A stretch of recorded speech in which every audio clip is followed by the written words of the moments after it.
The origins of the modern guitar are unknown. Before the development of the electric guitar and the use of synthetic materials, a guitar was defined as being an instrument having a long, fretted neck, flat wooden soundboard, ribs, and a flat back, most often with incurved sides. The term is used to refer to a number of chordophones that were developed and used across Europe, beginning in the 12th century and then later in the Americas. A 3,300-year-old stone carving of a Hittite bard playing a stringed instrument is the oldest iconographic representation of a chordophone. A number of scholars cite many influences as ancestors to the modern guitar. Although the development of the earliest guitars is lost in the history of medieval Spain, two instruments are commonly cited as their most influential predecessors: the four-string oud and its precursor, the European lute.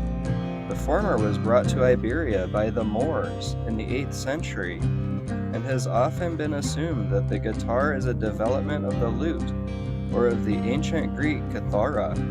However, many scholars consider the lute an offshoot or separate line of development. The Spanish vihuela, called in Italian the viola di mano, a guitar-like instrument of the 15th and 16th centuries, is widely considered to have been the single most important influence in the development of the Baroque guitar. It had 6 courses. It was also larger than the contemporary 4-course guitars.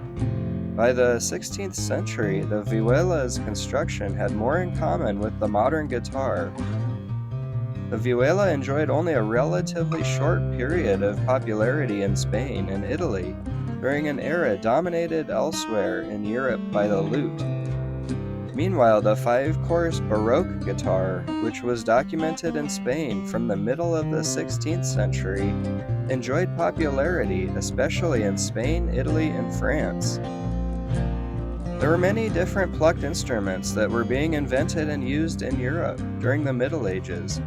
By the 16th century, most of the forms of the guitar had fallen off, to never be seen again.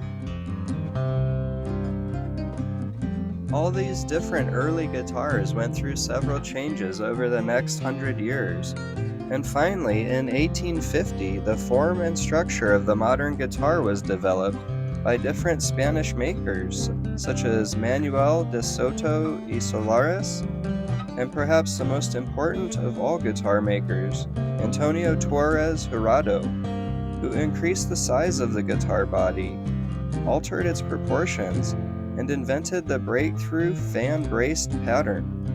Bracing, the internal pattern of wood reinforcements used to secure the guitar's top and back and prevent the instrument from collapsing under tension, is an important factor in how the guitar sounds. Torres's design greatly improved the volume, tone, and projection of the instrument. In America, these designs would soon morph into the flat-top acoustic guitar. Flat-top guitars with steel strings are similar to the classical guitar. However, the flat-top body size is usually significantly larger than a classical guitar, and has a narrower reinforced neck. The robust X-bracing typical of a flat-top guitar was developed in the 1840s by famous German-American luthiers, including Christian C.F. Martin. Originally used on gut-strung instruments, the strength of the system allowed the later guitars to withstand an additional tension of the steel strings. Steel strings produce a brighter tone and a louder sound. It was also around this time that another famous luthier began creating what he called the archtop guitar. Archtop guitars are steel string instruments in which the top and often the back of the instrument are carved from a solid billet into a curved rather than a flat shape. This violin-like construction is usually credited to Orville Gibson. Thank you so much for watching today. I hope you found this valuable. Be sure to like and subscribe, and don't forget to leave a comment about what you thought. Have a great day.